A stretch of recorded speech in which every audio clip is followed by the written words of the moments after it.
We are joined by Southern Miss head coach Christian Ostrander, second baseman Nick Monaster, and right fielder Slade Wilkes. Coach will make an opening statement, and then we will go into questions. Please raise your hand, and we will get a mic to you. Coach? Yeah, tough loss there. I mean, I tip my hat to Indiana. I thought they came out swinging the bats really aggressive. We never could really get control, of that box. They made it really tough on our starter, Billy, and a credit to them. And I thought their pitcher, was really good. We didn't have much of an answer there with them. So, it is what it is when you get down to a dangerous offense team like that. It's, you got to scratch and claw to get back. We just couldn't do enough today. Questions? We will get a mic to you right up front. Coach, what was the Indiana starter doing at the plate that was kind of hurting y'all on offense most of the game? Well, he was commanding his fastball really well, I thought. And I thought it had a little bit of, ride to it, and he was able to get it in, use both sides, started mixing his off-speed good. So, I thought he really settled in, and he made it very tough on us. And, and we knew it was going to be a challenge with him, that everything that we've learned and seen thus far, was, we're going to have to go out there and pick one. And, he just made it real difficult on us today.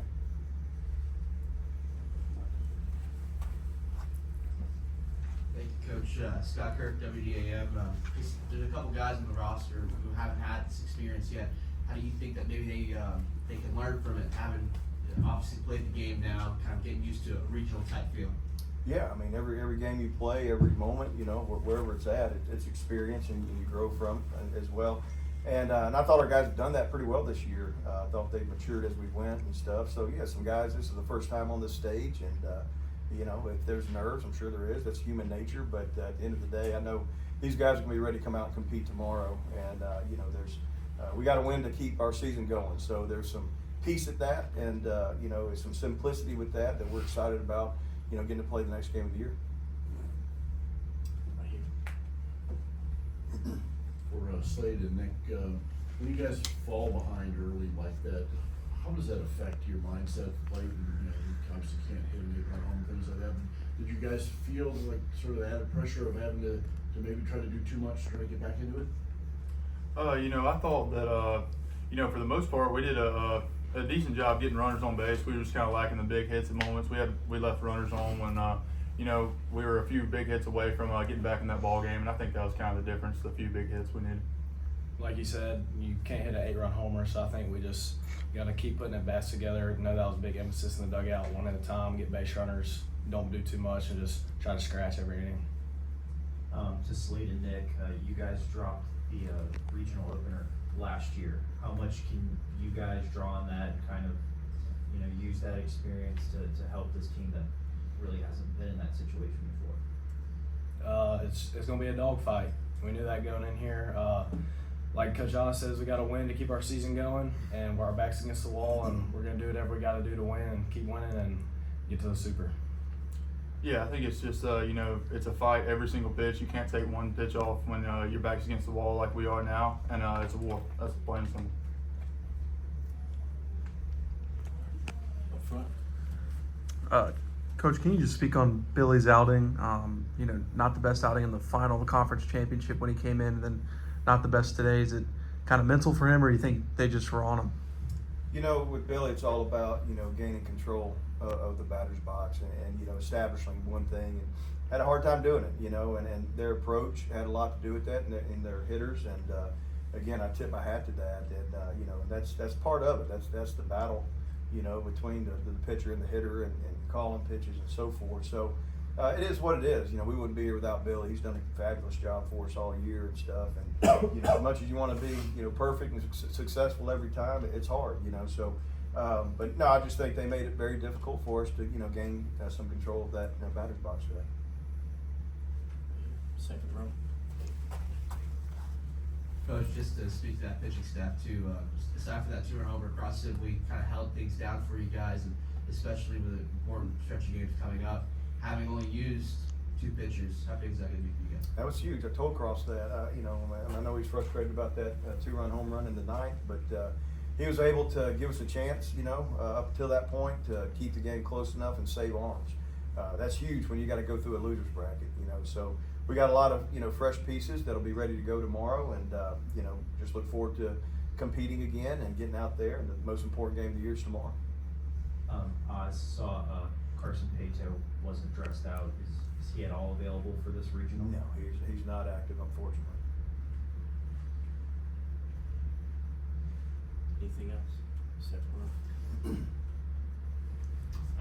Just for the players, Slade or Nick, obviously, when you guys get down like that, what's the challenge to kind of keep the energy up in the dugout when you guys have done it before this season, but how big of a challenge is that? And just as you mentioned, the energy you guys are going to need tomorrow when your season's on the line. Yeah, I mean, kind of like I said earlier, our backs against the wall, and it's a fight. We've got to stay locked in every pitch and just compete at the highest level that we can bring, and just that's including everybody on the field and those guys in the dugout. Every single one of us has got to bring it. Any other questions? Right. Thank you, gentlemen. Knoxville Regional Game 1 News Conference with Indiana head coach Jeff Mercer, first baseman Brock Tibbetts, and outfielder Morgan Colopy. Coach will make an opening statement, and then we will go into questions. Please raise your hand, and we will get a mic to you. Coach? Yeah, I thought it was a really well-played game. Good defense. Both teams took care of the ball. Thought we were able to do a really good job offensively of following plan. I thought Coach Weatherford, who does our hitting, put together a really good offensive plan. The guys executed it to the letter. Did a really good job. And then Ty Bothwell went out and did what he's done for us all year, which is give us a great start and give us a chance. He didn't feel great, didn't have his best stuff, but he's a tough kid, and gave us 5 or 6 innings there and gave us a great start. And Drew Burr came in, so I thought the guys played really well. We took care of the ball, left a few runs on the board there with guys in scoring position, but overall I thought it was a good, clean game by both sides. Questions? We'll get a mic to you. Second row right here. Right behind that. Yeah. Jeff, Ty's performance seemed like a lot of, they had runners on base just about every inning, but had a lot of strikeouts to end innings too. I mean, just talk a little bit about just him finishing and getting out of innings clean. Yeah, I think it really speaks to his character. He's such a tough kid. He's been battling just arm fatigue, and he's 87 and 90 today, maybe a couple of 91, 92s, and for everybody that knows Ty knows that's his velo's down considerably, but it's the same thing when he gets guys in scoring position. He bears down, he executes his pitches to his locations. He was able to get the fastball to his glove side, and once he gets it to his glove side, it really rides up and across the entire zone. And when he does that, it's just a really tough matchup for anybody. And he was able to get there consistently, and was even better with guys on base, which is what you want from a senior, from an upperclassman, to be able to really bear down. With guys on base, you talk about the games are won and lost with runners on base, and so offensively you have to be really good there, and on the mound you have to execute there. So he was able to do that really without his best stuff, but just toughness and execution, and just knowing his strengths and able to get to it. When he does that, it's really tough to square him up. Up front here. Coach, you've talked about needing to follow game plan throughout the entirety of a game offensively. How did you see your offense do that this afternoon? Yeah, outside of the third inning, I thought we were excellent. I thought we were really good from the very beginning. Mitch battles with a full count, puts the ball in play, beats it out there in the first, and Tibby does a really good job, gets to a good count. They try to sneak a fastball in, and which Brock knows that's what someone's going to try to do to him, and he was on time and hammered it. So from the very beginning of the game, he set the tone early. And then the third inning, it was just uncharacteristic. We didn't do a very good job there. We're going to have to do a better job moving forward in that situation. But outside of that, even our innings where we didn't score runs, we hammered balls consistently. There, I think it was like at the 8th and 9th, Colopy hammers that ball to left center, Devin hammers that ball to left center, and then we get to the 9th there, Cerny hits that ball, I'm sure 105, 110 for a one-hop double play ball. So if you'll do that, if you'll stick to the plan 1 through 9 consistently, you're going to have a chance. There's going to be some innings where you're lining double plays and do those things, but if you'll do it time and time again, with the ability that we do have, we have a better chance than not of putting up crooked numbers.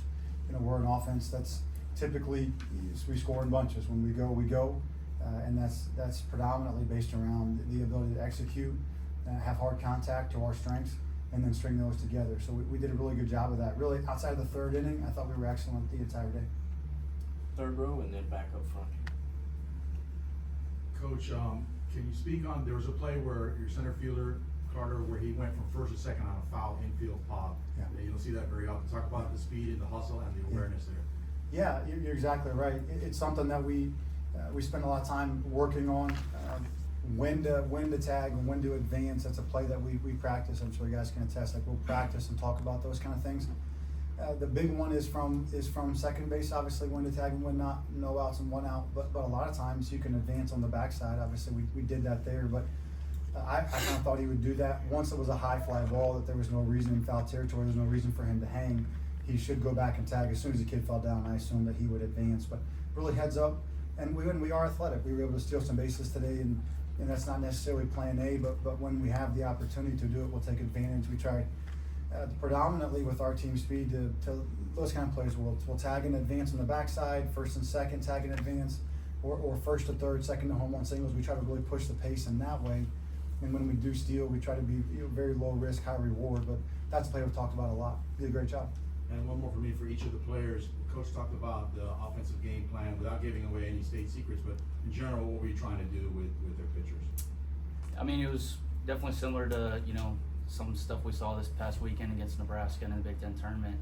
The biggest thing was, being able to take the changeup and, make him establish the changeup. And once we showed the ability to do that, it really opened up kind of the rest of the offense. And, just sticking to that throughout the course of the game kind of helped us to get to their starter and, just be able to put runs up early.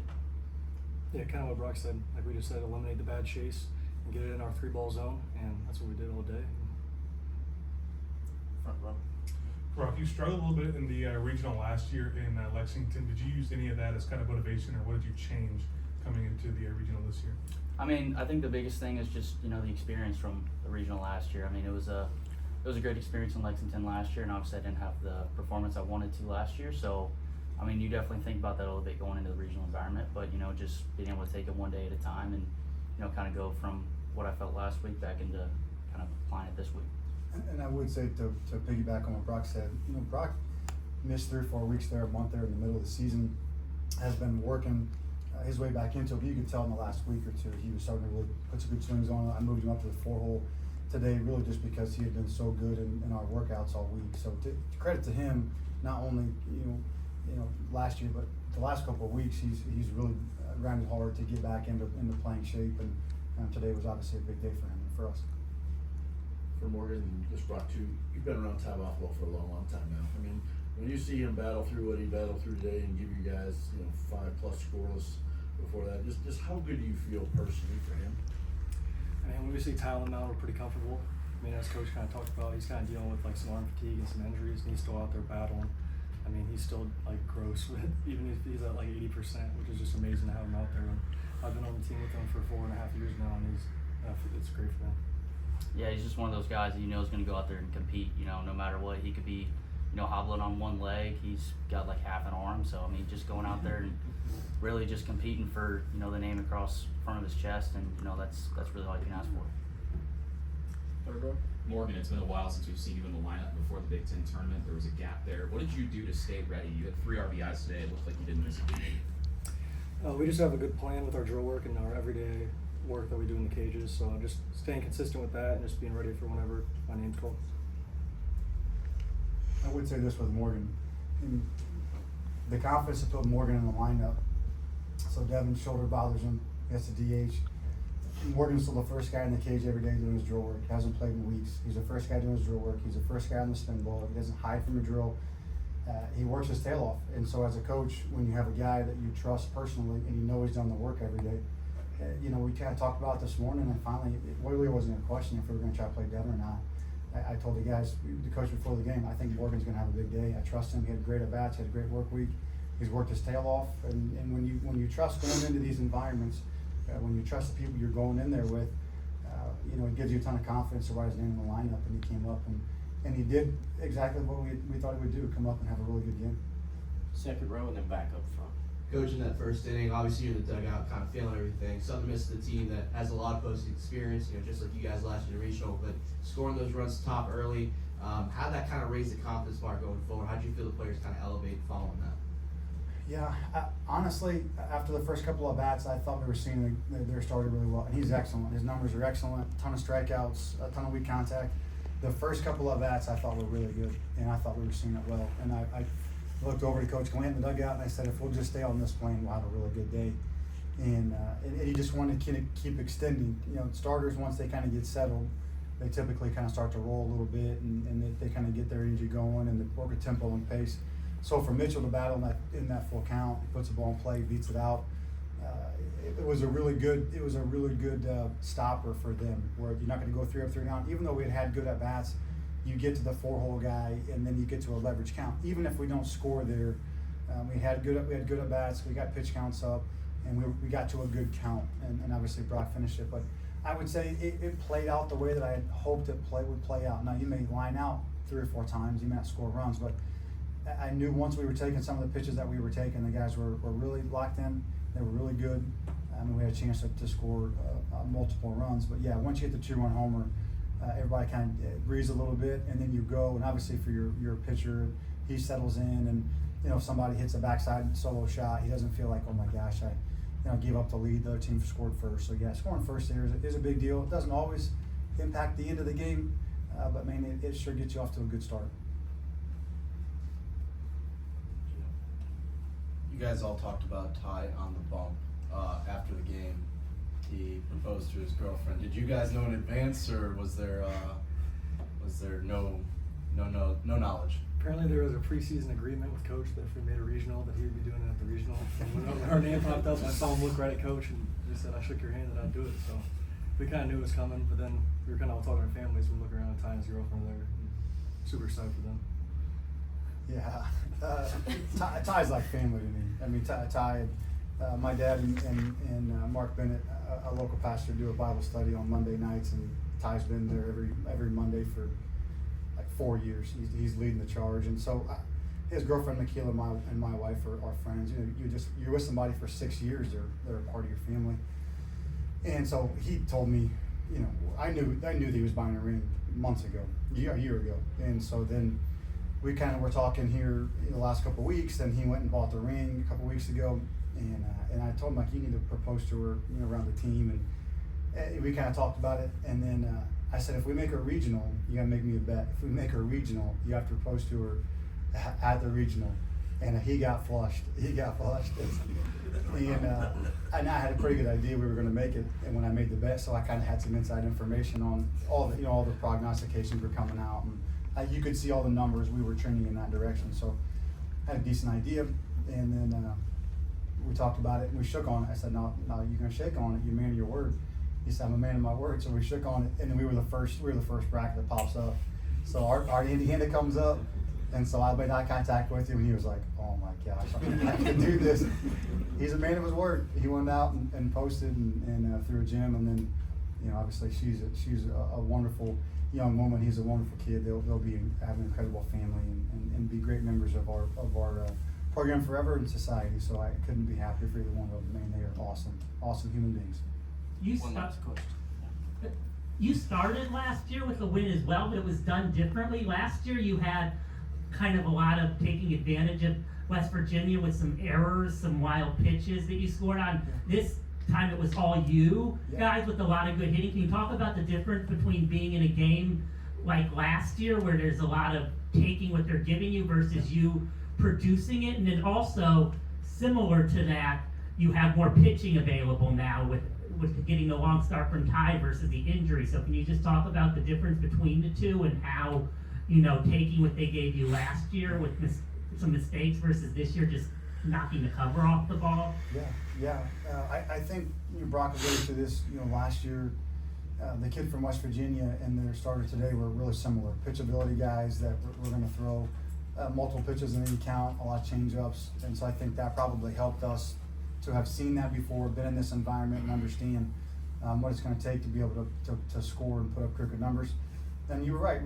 Today we stole some bases, which we don't typically do. Last year we bunted. When we got in some situations where we had some drag bunts and some modified sacks, and they threw some balls away. So when you get to this time of the year, you practice all year. You practice your base running, and you talk about the tagging up from first base. You practice those things. You talk about those things, bunting, And so when you're in NCAA or you're in this environment, you have to use all the tools in your tool chest. You got to use them all.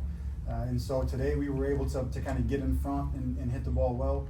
Probably a little bit of experience from the last time, and then kind of play from the lead, run a little bit, try to really push the tempo and push the pace of the game. So I think the experience certainly helped.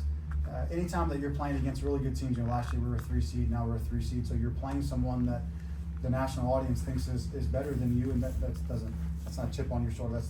There's no behind the scenes meaning to that. What I'm saying is you're playing someone who is of your caliber and or better, and you have to be able to use all of your tools, but you also have to know that the game is going to be difficult. They're going to be difficult. They're going to be close. They made it close there at the end. They're going to be close games, and you have to use all the different avenues to have success. And last year it was a couple bunts that they made errors on, and this year was some different stolen bases, and we hit the ball really well, which helped. And then anytime that you get to your first game with 2 pitchers, it's a big help. It doesn't mean you're going to win the next game or not, but it gives you a lot better path. That's what we've done here. We had a tough go of things early. We had some injuries offensively, Brock and AJ Shepard and Carter, Andrew Wiggins, and those guys. We had some injuries on the mound too, and so we lost some guys on the mound that threw a bunch of innings. And so what we've been able to do is have those guys, Drew Burr, Gaten Decker-Petty, and Reisdorf, and Tangini, all those guys have really stepped up and developed. And so we've been 6 or 8 guys on a weekend here for the last probably 2 months. And so that was pretty much to the book of what we've done here the last couple of months. And so I felt pretty confident, like that was pretty much our game plan. We had Reisdorf going in the pen if we needed him, and kind of save your arms as best you can for tomorrow. So we lined it up like we have been the last couple of months, and the guys executed really well. All right. Thank you and congratulations.